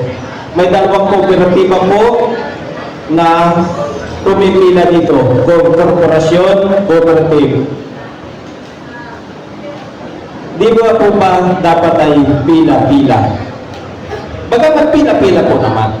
Darating po yung punto na ito po'y mapapatalo po na ng kapares po UTPC at Orbisito. Sana po, dito po sa lansang ito ay pawang, ito po ay pinakakitaan ng mga kapares po driver na naghanap buhay sa lansangan. Sana po ay maging mapayapa. Maging mapayapa, walang... May dalawang uli po ang ano nito, munisipyo at Kapitolyo.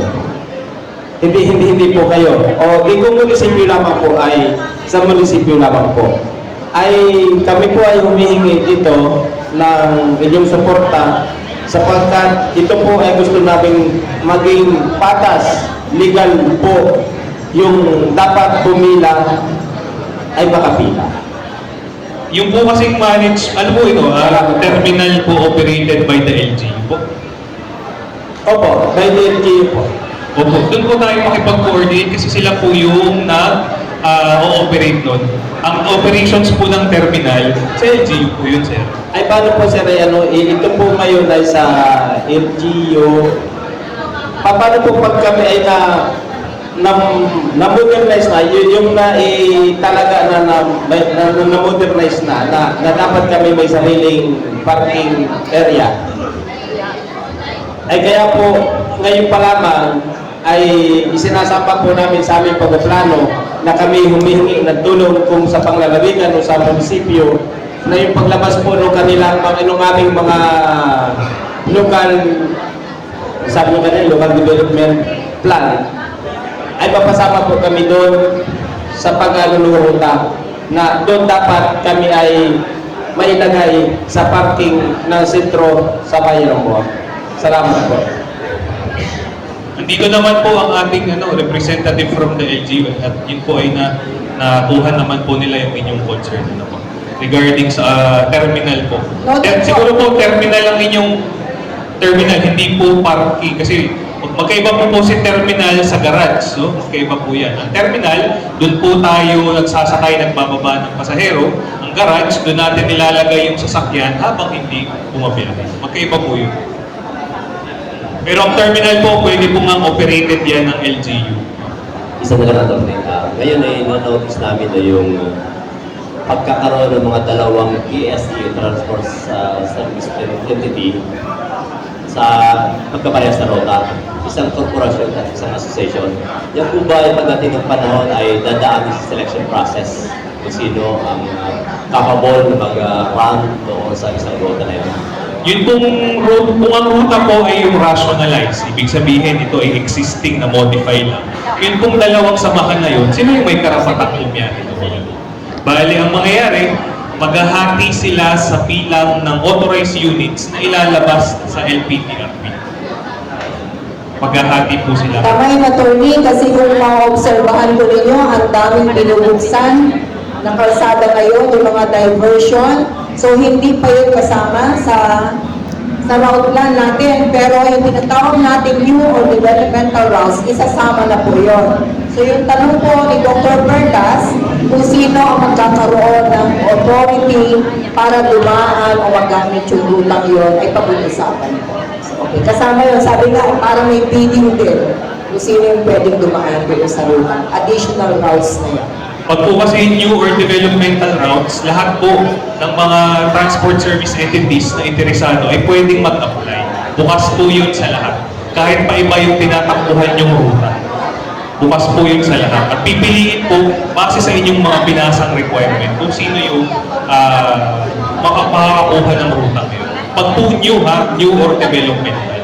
Hindi po pag-rationalize. Iba po yung rationalize. Kung sino po yung nandun sa rutang yun, sa kanila yung ruta. Tama. Kasi ang dami po talaga ngayon. So marami kaming naiisama sa ating route plan. Yung mga ongoing at meron mga natapos at yung mga plano pa. Lalo na yung mga funded na sa pamamagitan po ni Congressman Velasco, mga kalsada pang bubuksan. Medyo marami pa yun. Kaya marami pang opportunity para sa ating transport sector. Sige po, attorney. Meron pa po ba? Meron pang gusto ay sir, sige. Marami kayatang nasa listahan. Isagad-sagarin na po natin. At parang nirepresent mo na rin silang lahat. Ma'am, maganda nga po ulit. Para sa kaalaman po ng lahat, ang hiling ko lang po dito sa dalawang isang korporasyon at isang kooperatiba, sana naman po ay walang bulihan. Kasi kung nakakaroon po ng kaguluhan o nagkatalo-talo, na kung saan nakarating po kay Sir Joseph sa Kalapan na, oh, Mr. Grabe, magulo daw kayo doon. Ang totoo po, i-deny ko yun. Kung hindi ako nakakamali 3 beses kung sabihin, sir, hindi po totoo yun na nakakagulo-gulo kami doon. Pero sa totoo lang po kanina, tinawagan ko sa kami ni Sir Joseph. Inamin ko kay Sir Joseph na magulo po talaga yung aming tulahan. Kasi maraming nang bubuli. Dapat po, narinig namin sa inyo na sa isang nota, ay pwede yung dalawa o 3 korporasyon ng bumiyahe kasi wala pa namang aprobadong route plan o route plan. Yun po sana ang hiniling ko. Wala po kitang bulihan para maiwasan po natin yung pagtalo-talo. Kung ganun pa po, yung samantalang yung pilahan po natin sa buwan, ang pagkaalam po namin kay Vice Mayor nun, ay Grand Terminal po yun, na kung pwede po lahat ay pumila na maayos, hindi po yung kabul, yung kapangguli, kamilangan niya makabiyahe, kamilangan niya magtitira, hanggang sa Balanacan Port po yun. Yun po lamang ang hiling namin. Na sa po kitang taga rito sa Marinduque, nakasirahan pa kita. Totoo lang po, binati ako ni Sir Joseph. Hindi sinabi ko kay Sir Joseph na hindi po totoo. Nagbulang po ako Sir Joseph sa iyo na matiwasay kami rin, sama-sama kami rin. Pero ang totoo po, magulo. Kasi po ang totoo, inapilit ako ni Sir Joseph kanina na kung kayo po yun daw isang tinanggihan sa Porvisito, lumapit sa akin, naayos ko yung consolidation, abawin na yun. Kung tawagin ng matatanda, ako ang nagpayo, ako ang nagsayang, ako ang hindi pang makain. Yun po, kaya po ang totoo ko doon, inaantay lang po namin yung membro na yun na mag-decision kung saan siya. Eh, may tanong po ako, kung sakaling pong bitawan ko siya at ahabulin po sa amin yung pera na gastos niya, ano po ang mai-advise mo sa amin, attorney? Kung siya po ay hindi sasama sa inyo, kung halimbawa po ay ang totoo po, attorney, siya po ay, yung taong yun ay board of director ng Porvisito. May sarili pa isa po siyang jeep. Ngayon po, nakabili siya ng isang jeep. Ang sabi po niya sa akin, inilapit niya doon sa chairman, tinanggihan. Eh, nangihinayang po sa attorney doon sa unit niya, hindi makakabiyahe. Lumapit po sa akin. Eh, in-interview ko siya. Hindi niyang inayawan daw siya. Isinubukan ko po attorney na lakarin sa inyo sa LT Party, napapasok naman po at na-consolidate. Ngayon na-consolidate ko na sa ilalim ng UPTC o ng Unity Public Transport Commission, ay inaapalo po sa akin, sinabi sa akin ni Sir Joseph kanina. Ano po ang inyong maipayo? Kasi ahabulan po sa akin, ahabulan sa akin yung pera yung ibinigay niya sa akin. saan po ba talaga siya sasama sa inyo? Inanong ko po si Sir Joseph kanina, kung kaya mo na unang mag-apply sa LT Party, sa UPTC raw po. Sa UPTC. sa inyo po. Apply. Ang iniisip niyo po ay yung binayaran na pera. Opo, eh, may posible kung mapilit na umalis sa amin, baka yung isa ko sa inyo, yung pera kong binayad sa inyo, ako nito. Pero ang totoo po, Torne, alam naman po ninyo ang pag-process ng papel sa Mindoro. Ako ang tipo ang inabayaran ko sa inyo sa opisina. Pero doon po sa legal, ang mga law office doon, yung isang law office doon, nasigilan kami ng 21,000. Kaya po yun yung, ano namin, siyempre, Kasi po yung usapin na tungkol sa binayaran sa inyo, yung po ay inyong internal na usapin. Hindi na po pwedeng makialam ang aming tanggapan. Kasi po yung mga ganyan ay usapan na po sa pagitan nito. Ay, salamat po. Ulitin ko po at alanganin na rin kayo sa oras kung babalik din kayong Mindoro ngayon o bukas pa. Ano po? Kita-kita na lang po kayo kita sa April 1. Ang pahabol itong coordinator ng Acto Marinduque chapter. Yung pong kadalawang isip at narinig naman po ninyo na pwede natanggapin na attorney sa Mindoro, bukas po yung aming korporasyon sa pagtanggap sa inyo. Kasi po ang alam ko, attorney, parang last 2 minutes na sila kung mag-organize pa ng panibago o masali na lang sila sa mga organize na Depende po yan sa ruta, no? Gaya nung nabanggit ko kanina, kung ang unconsolidated dun sa ruta ay 40% or more, pwede po silang bumuo ng ibang samahan. Po. Pero kung pwede rin naman po, sumama na sila sa existing. Depende po yun sa kanila. Pero kung mas mababa po sa 40% yung unconsolidated na unit, hindi na po pwede silang magbuo ng panibago sa mahal. Ang kailangan po, sumama sila dun sa existing na. Eh sir, doon po sa mga binigay ko sa iyo na 10 units na hindi request ko kay Arte, pwede ko po silang isama doon kung tulad ng mga taga Santa Cruz na mountainous area. Hindi ko po kasi sir alam yung specific na ruta kaya hindi ko po masasagot yan kaagad ngayon. Ano? So siguro dapat po ma-specify natin ano ba tong mga ruta na involved na sinasabi nito. Sir, excuse me po, mapapasa po naman ninyo dyan sa akin na naka-request kay Arte. I-check po namin yung yung number of authorized units dito sa opisina na. Salamat po. Siguro po, sagutin ko rin po ibang tanong. Ano po, so hindi po nakakilala sa akin, Edwin Rosales po, Acting Federation Chairman po ng Transport Cooperative. Ano po? So, doon po sa financial attorney, doon sa, kung aalis po kayo ng tatanungin nyo tungkol doon sa gastos, gusto niya bawiin.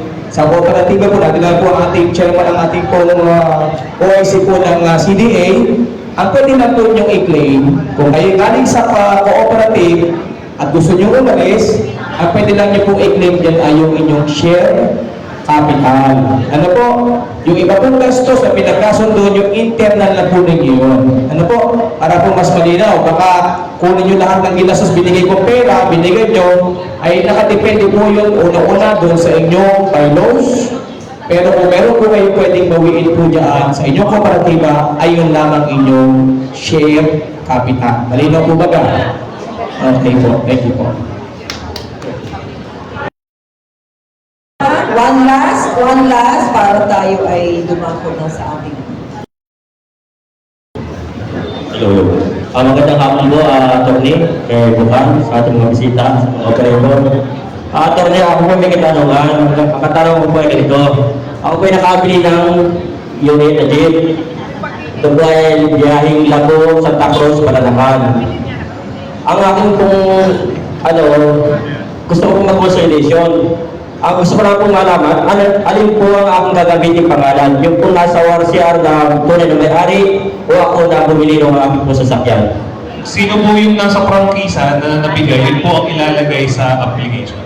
Okay po. Okay, salamat po. Pero kung meron naman po kayong deed of sale, yun po yung gagamitin natin pang suporta pag po ipapasa niyo yung affidavit of conformity, pwede pong kayo na yung pumirma. Pero po yung may-ari naman po, ay pwede naman po pumirma at saka pwede rin po siya magbigay ng mga requirements sa pag kailangan po gamitin. Kasi pag pangalan niyo yung nilagay ninyo, hindi namin makikita yun sa record namin. Kaya kailangan yung original pong franchise holder. Okay po, salamat po. Yan, wala na. Meron pa umahabol si Miss Universe. Sige.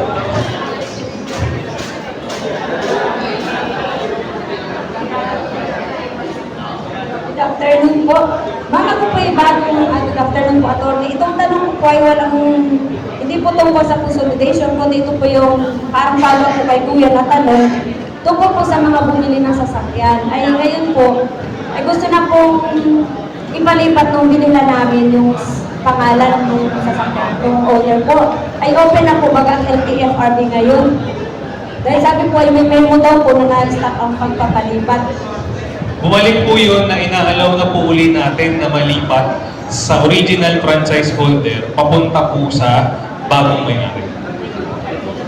Pero kung consolidated na po yung unit, hindi na po natin ipaprocess yun. Kailangan po individual, hindi pa siya consolidated para po payagan na mailipat. Pero kasi eventually po, mawawala na rin naman po yung provisional authority sa pangalan ninyo. Kasi nga, ibibigay na yun sa corporation. Ngayon po ay gamitin po namin ngayon kung kanino po muna nakapangalan yung namin sasakyan. Opo. Pero ay open na po ang pagpalipat. Opo, basta hindi pa kayo consolidated.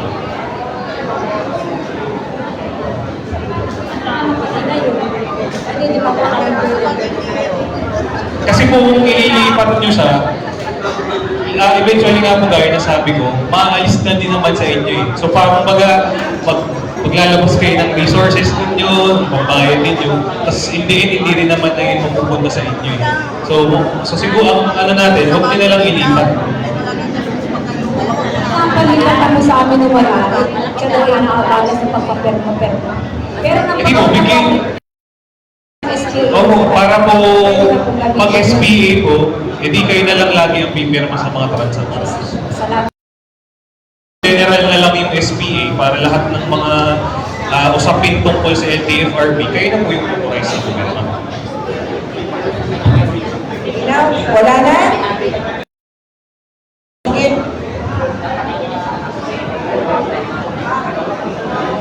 Sir, baka kailangan marinig din po ng lahat. Huwag na. Hindi na daw na. Opisina ni Atty. Ilagan, hindi natin nakikita.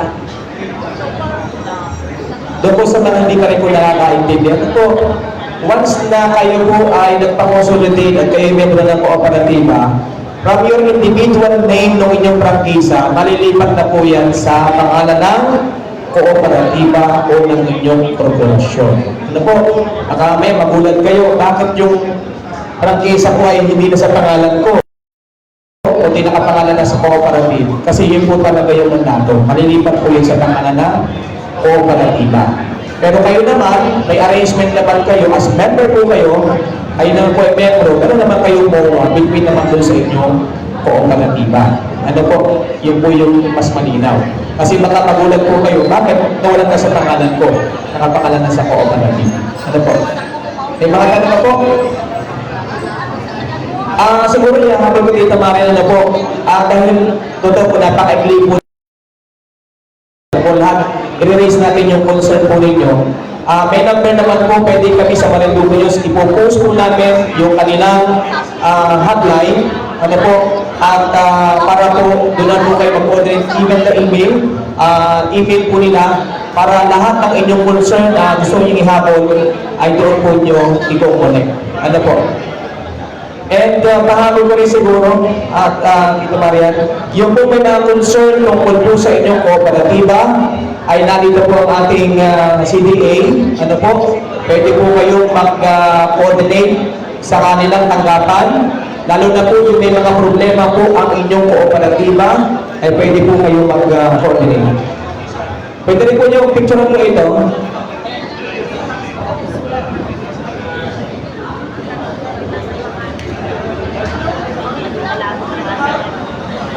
Okay. So kung wala na po magtatanong. Kung meron man, you can directly address po yung inyong concern dito sa contacts nila. Merong email address, may cellphone number. Ano po? Hanapin lang si Atty. Randy Lagan o kung sino pa ang mga legal officers na pwede. Ano po? Kung wala na, I think, sige, bago natin, bigyan natin ito ng call.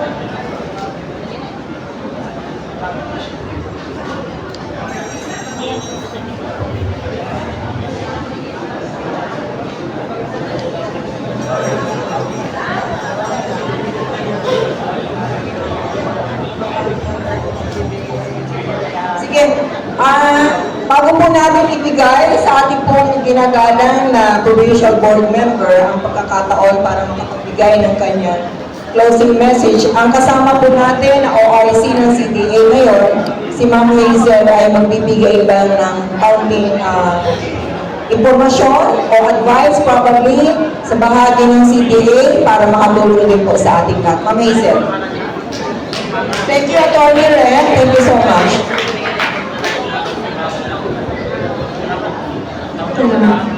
Hello po, so magandang hapon po sa ating lahat. Ayan, so kumusta po yung mga cooperatives natin dito? Sana po ay ayos lang. Kanina nung nakikinig po ako ng discussion, kasi nung hindi po ako familiar sa ganitong klaseng topic kasi I'm not from transport section po. So, nung nakikinig po ako, medyo nalinawan na po ako sa kung ano po yung consolidation, kung ano po yung mga route plan, ganyan. At sana po yung mga natin ay okay naman po sa pag-apply palagay ninyo sa kung ano po ang hinihingi ng ating LTFRB. At bukas naman po ang opisina ng CDA Mimaropa and of course CDA Marinduque Field Office po para kayo po ay tulungan sa kung ano man po ang inyong mga kailangan. Nandiyan lamang naman po ang aming opisina sa likod. Pwede nyo po kaming puntahan at hinga ng advice, tulong para po one-on-one tayo sa opisina. So yun lamang po, maraming salamat po sa lahat ng nag-attend na cooperative po dito sa ating forum. Thank you. Thank you, Ma'am Hazel. Ngayon ko lang na-meet actually si Ma'am Hazel, pero kakasama ko na sa meeting. Hindi ko pala nakakadaan pang pala. Okay, yung iba ay uwi-uwi na, biyahe na. So, huwag na natin pakatagalan ito. Tawagin na po natin ang ating pong minamahal at ginagala na board member, Bukal Trans Mangkukang, aking pong kababayan para sa kanyang closing message. Palakpakan naman po natin. Maraming salamat po, Tito Mayen. Pagkaman yung iba nga, uwi-uwi na yung iba'y nakalis na. Pero masahin marami pagkaman na narito. Ano po? Gusto ko lang pong malaman kung gano'ng katama yung mga delegasyon galing sa iba't ibang bayan. Pwede po ba tumas ng kamay? Galing po sa bayan ng Santa Cruz. Pakitaas mo ang kamay. Dami pa ng Santa Cruz. Bayan ng Torrijos. Bayan ng Buenavista. Bayan ng Gasan. Bayan ng Buwak. Mugpog. Dami rin Mugpog. Okay po. So sa inyo pong lahat, batid po ninyo na ang ating pamahalaan ay patuloy na gumagawa ng pamamaraan upang maisulong yung tamang pamamaraan para makahigit na makatulong sa inyo pong sektor. Kaya ito pong konsolidasyon, napakahalaga po nito at tayo ay maging miyembro ng kooperatiba. Sapagkat ang pagbabagsak ng panlalapi ng pamahalaan ay dinadaan sa mga grupo, asosasyon at kooperatiba. Kayo po ay higit na makikinabang at tatanggap ng mga ayuda, mga assistance at kung ano-ano pang tulong kung kayo po ay miyembro ng kooperatiba. Ano po? Kaya po, ang inyong Bukal Trans Mangkukang, patuloy kayong hinihikayat. Hanggang ngayon, sabi po ni Atty. Rowen, sana, hari nawa, walang maiwanan, sabay-sabay, tayong lahat, aakyat patas. So, kailangan po ang inyong kooperasyon, ang inyong sama-samang pagkikaisa, tulong sa programang ito. At bilang tayo po dito, ang ating po Dating Governor Presby Velasco, ang ating Congressman Jordan Velasco, Vice Governor Linares, kami po sa Sangguniang Panlalawigan, at ang inyong pong Bukal Trans Mangkukang bilang tagapamuno ng grupo ng transportasyon sa ating Sangguniang Panlalawigan, patuloy po kayo ng makakaasa na kaming lahat ay nasa likod ninyo. Handa kayong suportahan para sa inyong kapakanan. Mabuhay ang grupo ng transportasyon sa lalawigan ng Marinduque. Thank you so much. Very inspiring, Bukal Trans. Ang iyong mensahe. Dadako na tayo sa pinakamuli sa lahat. Ibabalik natin kay Atty. Red. Basahin ko lang po itong munti naming Certificate of Appreciation para po sa lalawigan ng Marinduque. Republic of the Philippines Department of Transportation, Land Transportation Franchising and Regulatory Board Mimaropa presents the Certificate of Appreciation to LGU of Marinduque in grateful acknowledgement of their invaluable support and utmost assistance, thereby contributing immeasurably to the agency's goals and aspirations. Given during the Public Transport Modernization Program Information Drive of LTFRB-4B this 19th day of March 2024 in the province of Marinduque. Muli po ay nagpapasalamat po ang aming tanggapan. Kasama po ang aming bagong OIC Regional Director, Atty. Paul Vincent Austria, at ang aming pong Chief Transportation Development Officer, Mr. Sherwin William Kuasay. Kasama ko din po ngayon ang bahagi ng aming legal section, si Mr. Alexis Mojares. Salamat po sa inyong oras.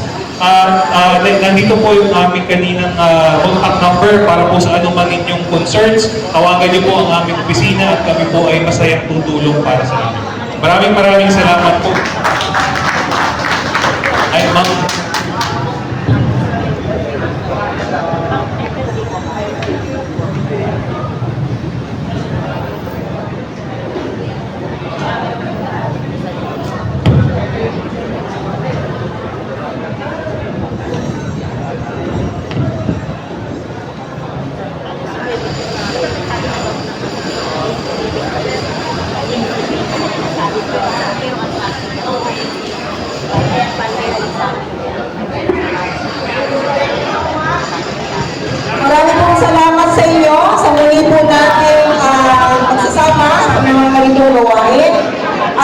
po kayo bilang miyembro na ang inyong mga kinatawan sa pagbuo ng plan ay kayo po